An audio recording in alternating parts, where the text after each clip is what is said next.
Well, that was hilarious. I inadvertently decided to share my screen on my phone, which wouldn't have been very interesting. Let me just share this out real quick, and then we'll get started.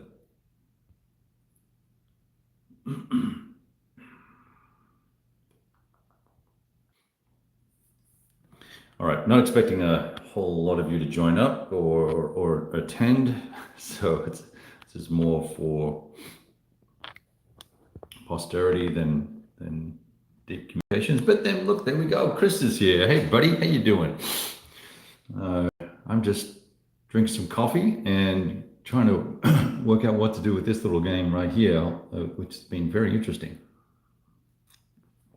So the last stand from Multi-Man Publishing is by one of my favorite Japanese designers, Masahiro Yamasaki, who I think I mentioned previously I've had a chance to meet. And so he's a very nice gentleman.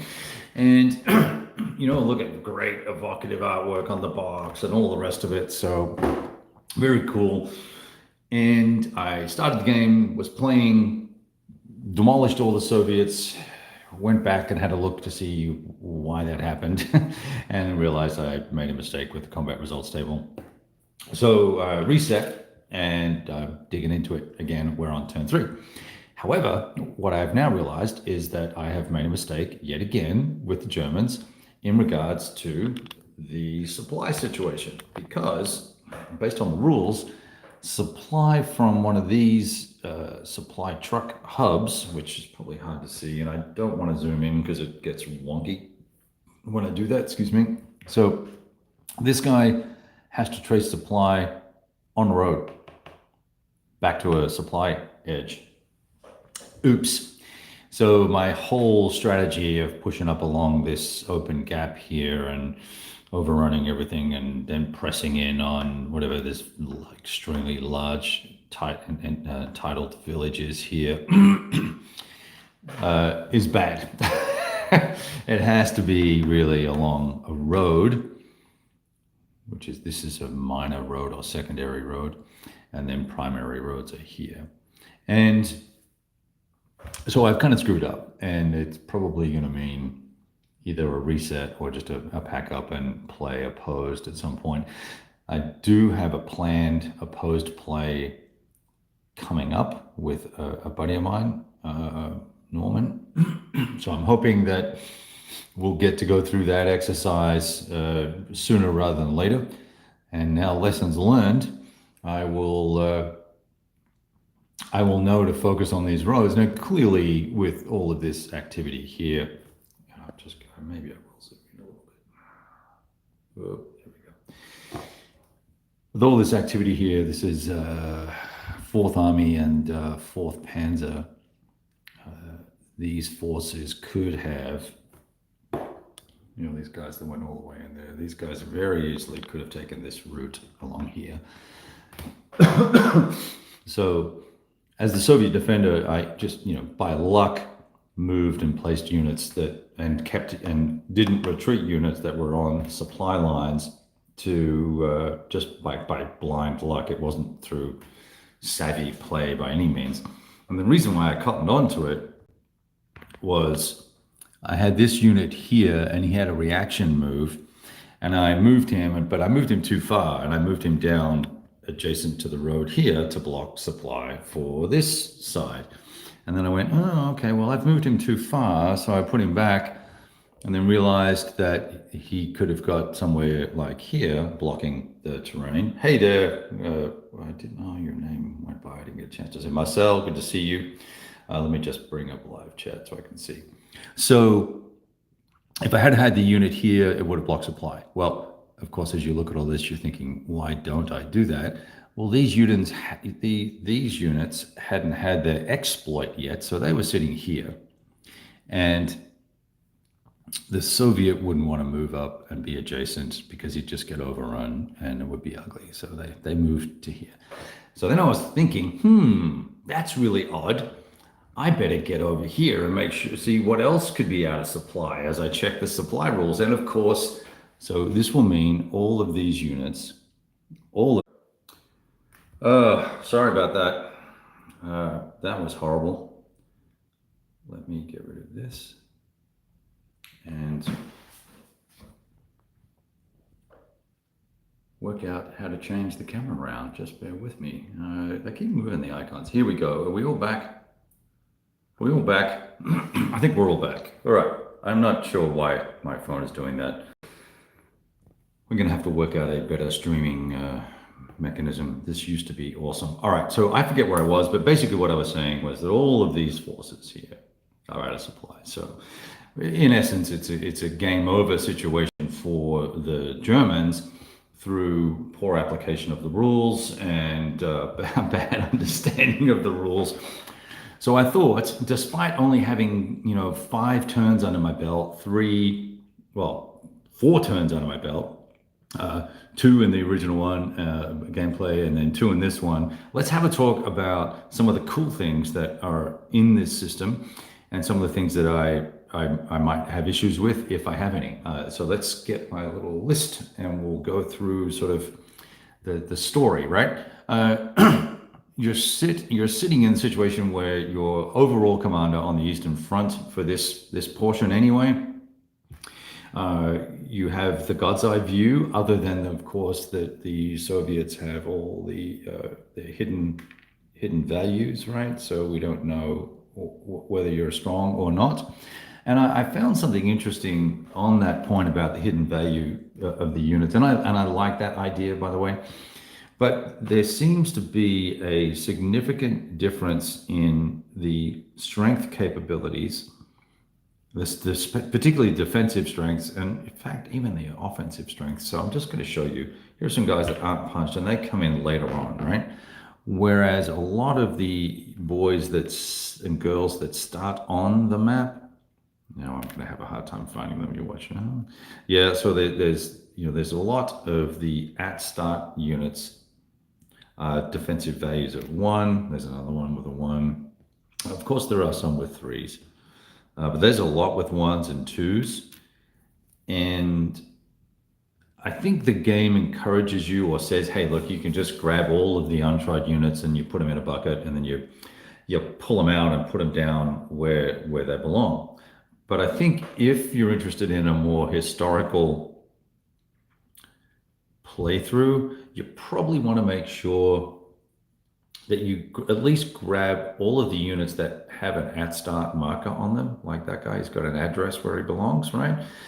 And keep them in a separate baggie, and then use them for your initial setup, because the last thing you want to do, particularly if you're trying to see if the Germans can actually, make it to Moscow, and can they take it, which they can't, and they shouldn't be able to necessarily, I don't think.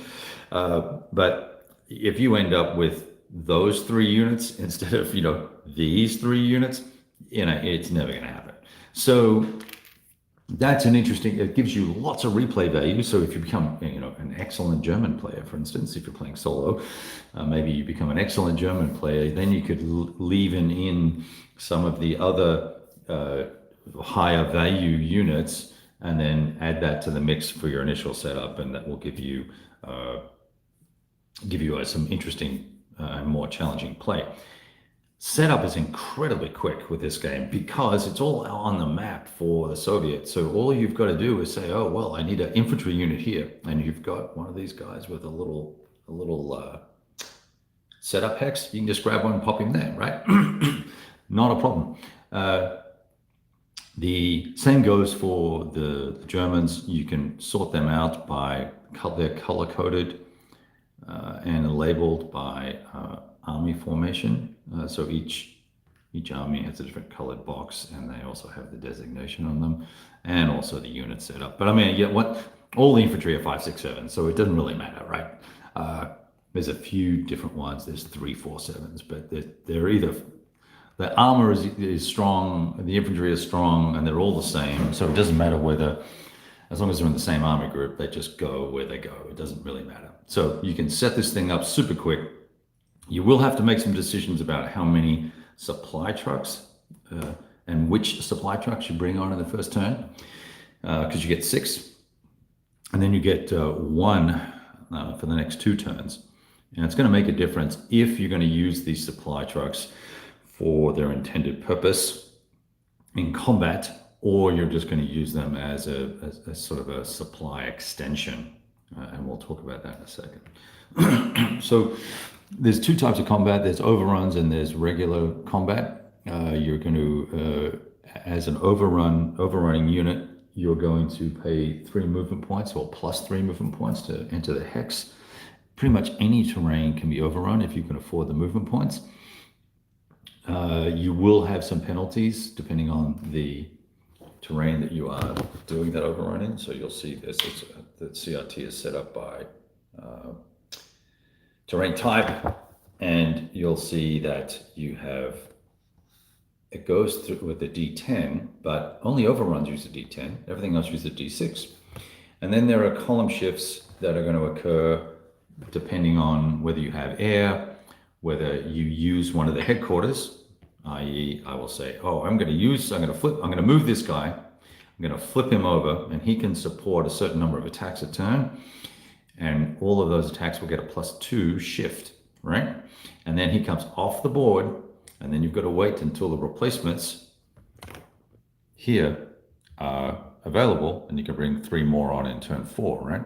So I hadn't used any of my HQs. I just used them to extend supply in the first two turns, both times I played, because I was saving them, A, to extend my supply lines, and B, to save them up for fighting in this nasty terrain up around here where there's both woods and fortifications and rivers and all sorts of things where you'll take a detriment to your combat values as you get into the whole thing. So that is, I thought, was important to save them, and then you can get everything, pretty much get all of your supply units on the board. For instance, 4th Panzer has 3 of these, so you can use 1 for supply extension perhaps, and then have 2 available to support a combat. And if you use 1, you can pull it, take it off the map, then bring it back on a little bit later on.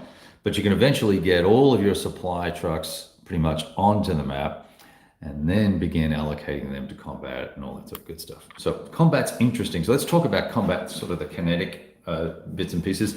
Otherwise, movement and zones of control and all that sort of stuff are your bulk standard game we've been playing for 40 plus years. If you're a long-term war gamer, I'm just coming back to it after a hiatus. So I think I'm 10 years into it now, back into it. But it's very, very common and standard practices, which you need to be careful of, because there are a few little tips and tricks and nuances in the rules about zones of control, for instance, and stacking and retreating through zones of control that you're going to need to be aware of. And with the CRT, you'll see that there are L's and then numerals as well. So a numeral means that you can lose a step, lose 2 steps, or lose 3 steps, or you could just retreat 3 hexes.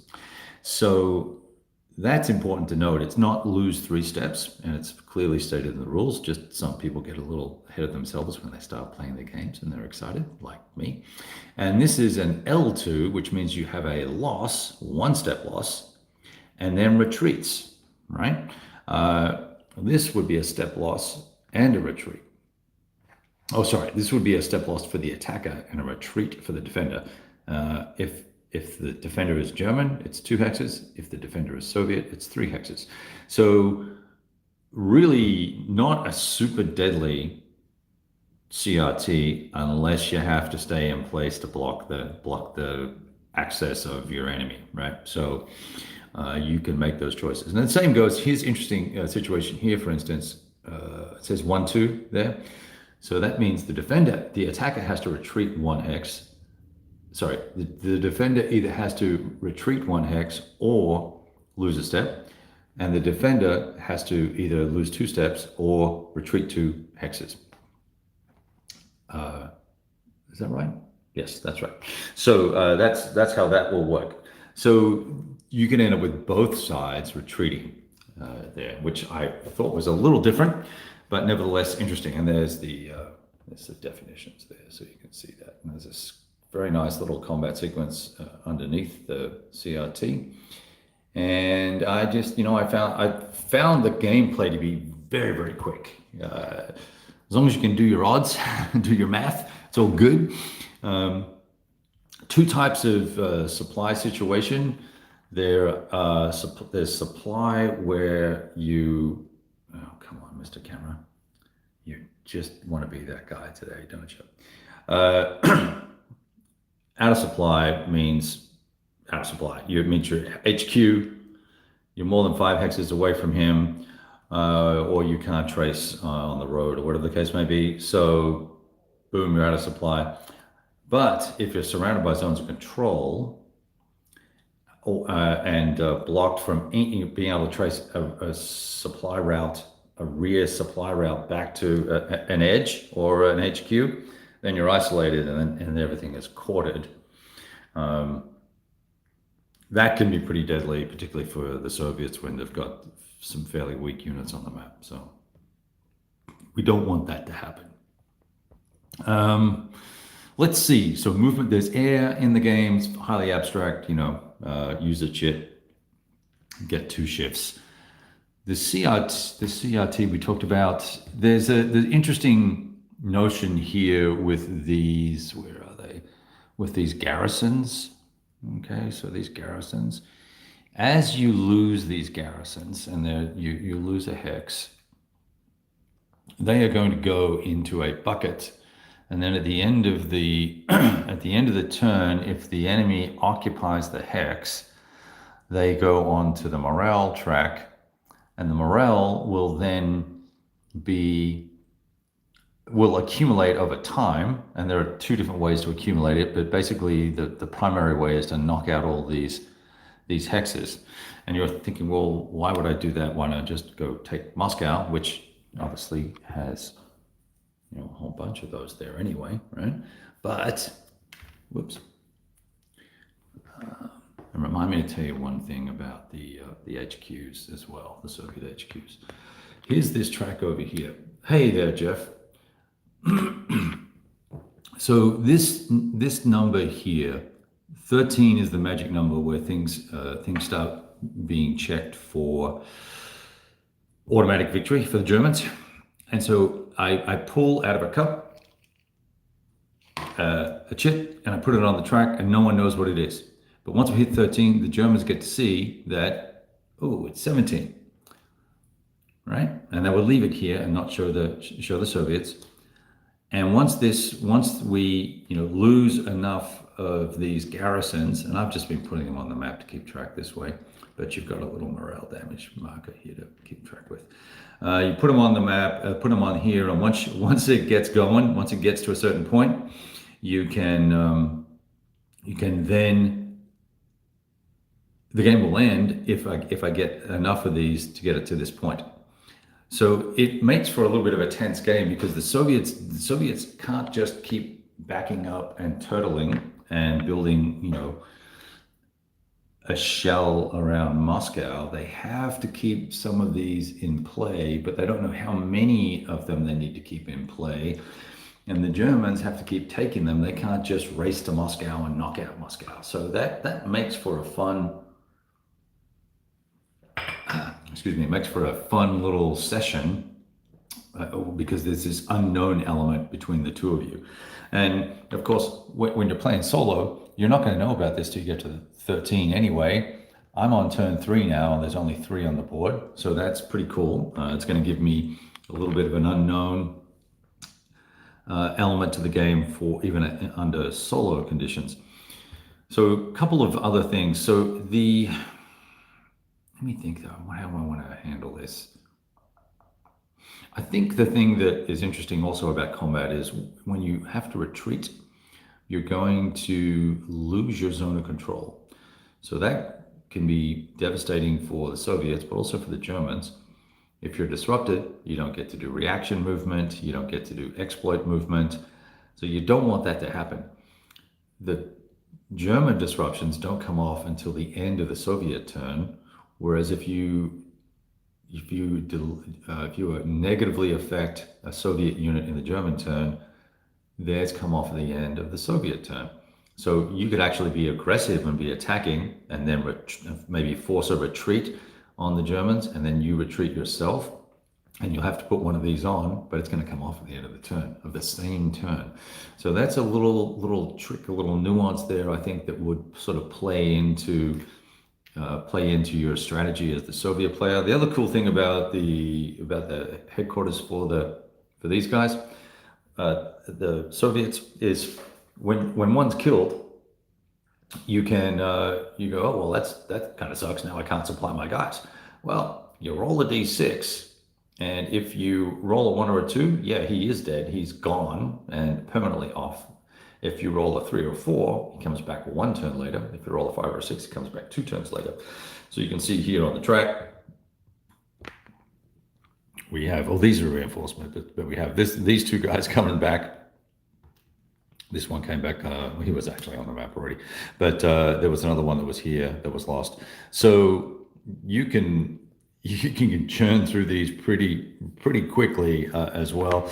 There is a ski troop concept that comes in on turn 7, which I was really looking forward to getting involved in. But as I said, with all my mistakes with the supply, we've kind of foobarred it for the Germans. They're not gonna, they're gonna have to be under half strength rules and half movement, and then come back and clear this stuff out to get the road open, because I'm an idiot. So there you go. Let's see. I think that's probably in terms of an overview of the game, I think that probably encapsulates most of the major mechanics. Interestingly enough, weather is predetermined in this game, although there is an option to use variable weather. You will use the turn track here, and it will tell you whether you can or can't do overruns in rain or in snow or frozen, etc., etc. So you're gonna have to be cognizant of what turn it is and what goes on, and who can overrun, who can't, depending on the weather. So, in fact, motorized units in the rain cannot overrun, which is no doubt probably another mistake I made, because I think in my exploit movement I overran with motorized units, but you can overrun with infantry units as well. So basically, I'm talking to you about a game that I have played incorrectly. But we got the mechanics down right. We just didn't apply all the rules correctly, so we're getting a bit of a skewed result. But it hasn't gone very well for the Germans, despite my cheating, which is pretty interesting. So I would say overall, when I look at this in terms of the gameplay, and here's the rest of there's all the rest of the Soviet reinforcements that come. They're the German reinforcements that come, not these. It's a really interesting little game. It's beautifully produced. The map is arguably gorgeous, right? It's clean and functional too. There's no misunderstandings about what's a river or a lake, and what's on the hex sides, and towns versus villages, and all that sort of stuff. That's all very clean and understandable. The counters are super crisp and understandable, because you've got this color coding going on for each army group, and then you clearly know which units are mechanized, sorry. And overall, and I like this little edging around the kind of focuses. It sort of draws you into the middle of the map. This sort of red edging is pretty cool.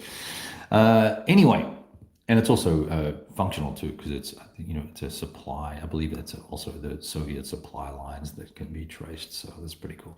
All right, I really like this game.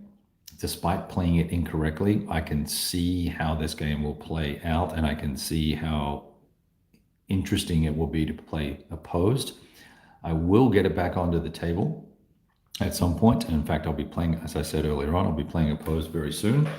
And I think that, yeah, so Rob and Jeff, good to see you guys. So I will be getting an opposed play in, number one, and number two, I will get it back on the table for a full solo play, and we'll actually play it properly this time. Extremely disappointed in my inability to grok the rules. I probably have one or two mini games going at the same time, and I've been very distracted with a new job. So that's kind of taken precedence over gameplay. But my apologies for not playing well, but you haven't really missed out or missed anything because I haven't really shared very much about it other than a few pictures.